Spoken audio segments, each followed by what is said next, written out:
Blog की शुरुआत के साथ मैं भावेश पांडे आपका एक और ब्लॉग में स्वागत करता हूं दोस्तों। और दोस्तों आज आ चुकी है बहुत ही तेज़ बारिश।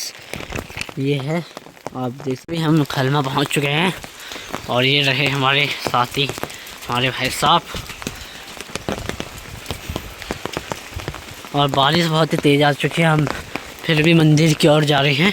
आज है गाइस 9वां दिन और ये देख सकते हैं रास्ता एकदम बेकार, बिच्छू घास बावरे लगी। तो बारिश के बाद हमारे पहाड़ों का क्या अच्छा व्यू आप देख सकते हो। वाह यार क्या मज़ा, क्या मस्त व्यू है।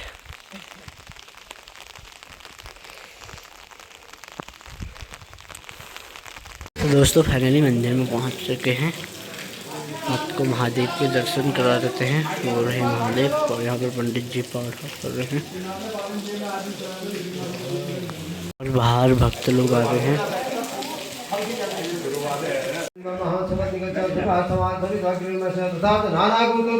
समस्त क्षेत्रवासी जनानां श्री भक्तजनां दीर्घायु प्राप्ति धृति स्मृति प्राप्ति सकल कामना संचितम भगवानसित फल प्राप्त तो दोस्तों फाइनली पूजा हो रही है यहाँ पर।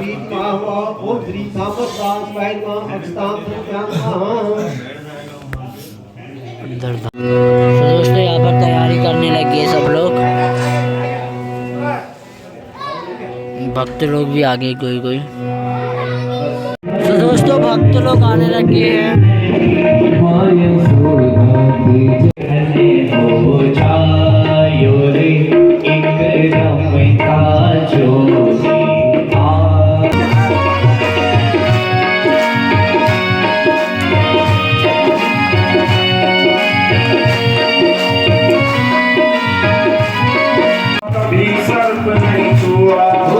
गणपति राखे चूहा कभी सर्प नहीं छुआ।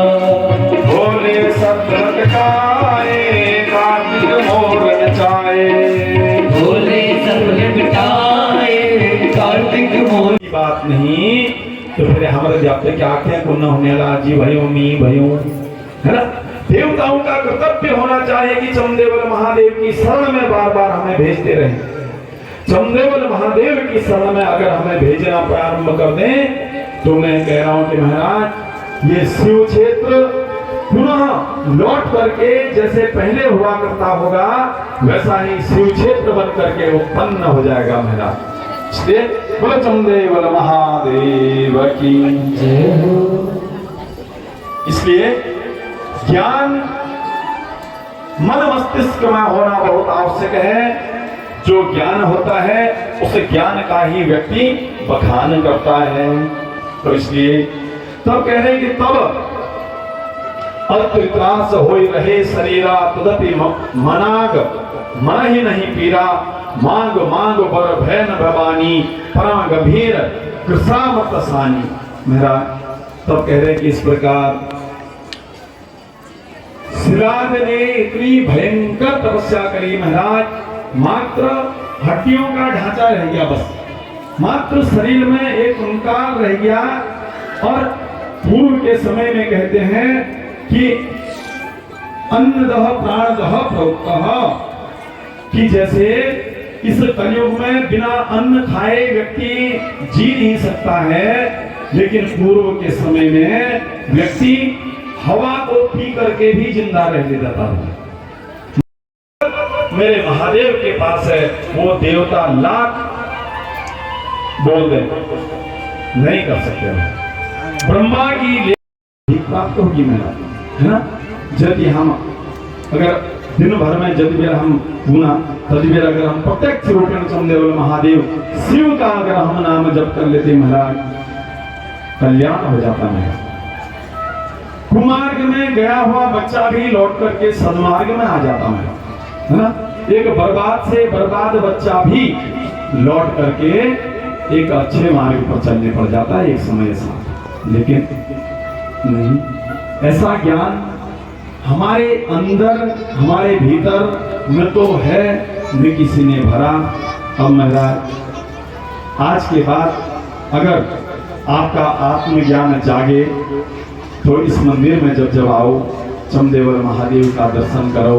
नहीं आ सकते, घर में बैठे बैठे चमदेवर महादेव का ध्यान करो, चमदेवर महादेव को मन में जागृत करो, साथ में भगवती शक्ति की उपासना करो, साथ में चारों बीड़े चौठाम बाबा लाटा भरगणा रुद्रदेव का ध्यान करो। समय बनता है अपने इष्ट देव, कुलदेव, कुलदेवी, ग्राम देवता, स्थान देवताओं को प्रणाम करो।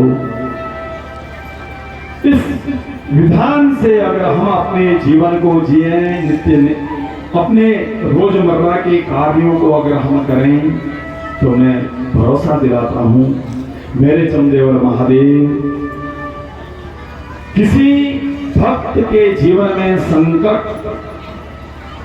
आने ही नहीं देंगे महाराज, है ना। इसलिए ऐसा मन में विचार करते हुए ऐसा ज्ञान हमारे अंदर हो तो सही महाराज। अब हम तो महाराज इतना पथभ्रष्ट हो गए महाराज, इतना पथभ्रष्ट हो गए, यदि हम भूली गया कि जस्यों हमारे बीच बैठे गए आदमी ना, कई लोग ऐसा बहुत पीड़ित तक है, हमारे किन्हीं स्थानों में आई ना रहे, उन लोगों का यही पत्तोहंटी में घूम देशो भैयों है। कई लोग हमारे बीच के ऐसे हैं तो सही जो दूर देश में चले गए महाराज, है ना, और उन्हें अपने वास्तविक स्वरूप का ही पता नहीं है कि मैं कौन था, कि मेरे बुजुर्गों की थी या बुजुर्ग मेरे कहाँ के थे, मेरे बुजुर्गों की भूमि कहाँ की रही होगी, सब भूल गए महाराज, है ना। उसी के महाराज इन चमदेवर महादेव का हम लगे भूल गया महाराज। हमें पता ही नहीं है कि अंदर महादेव विराजमान रहते हैं। माता भगवती शक्ति के सहित मेरे चमदेवर महादेव इस धाम के अंदर विराजमान रहते हैं। ये क्षेत्र पूरा शिव क्षेत्र कहलाता है, ये तो हम भूल ही गए महाराज, है ना। तब हम इतना आगे ताश खेलना शुरू कर दी, इतना आगे बोतल पीन शुरू कर दी, है ना। और तो और महाराज ये मंदिर भीतर आवे दम तीन है ना, मंदिर भीतर आवे दम पिंच महाराज, है ना, सुट्टे मारने हैं महाराज। इस मंदिर की मर्यादा को तार तार करके रख दिया महाराज हमारे ही लोगों ने।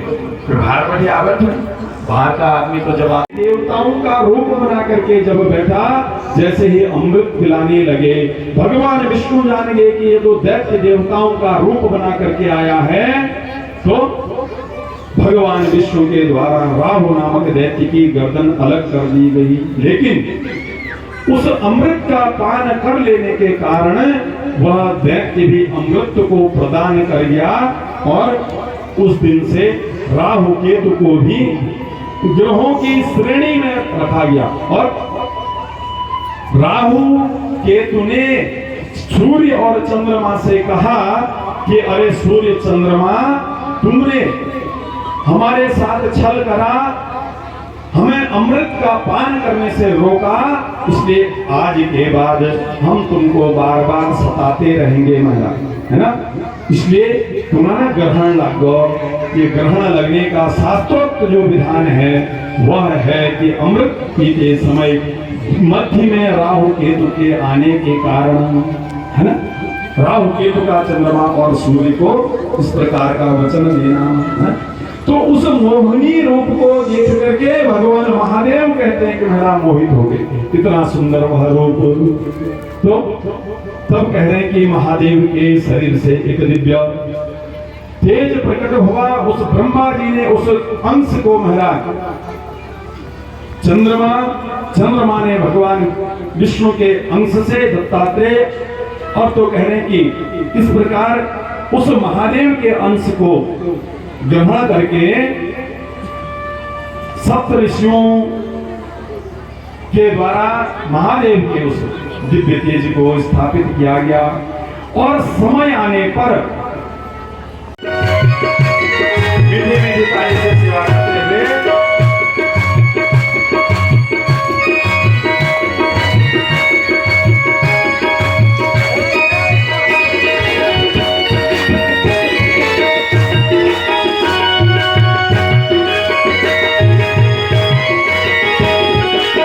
कुछ लंबी अंग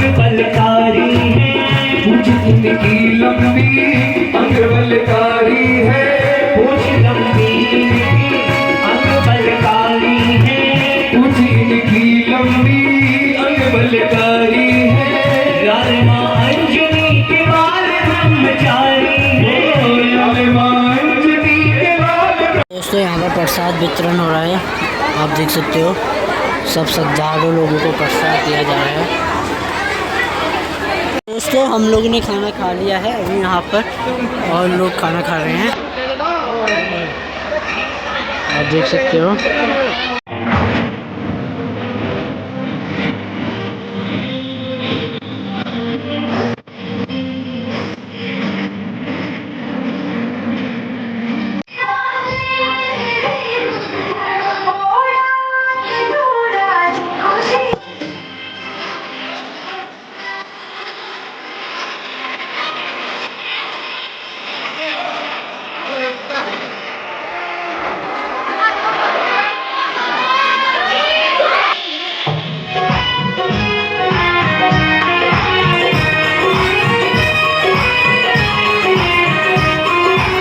तो दोस्तों यहाँ पर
बनाता क्यों नहीं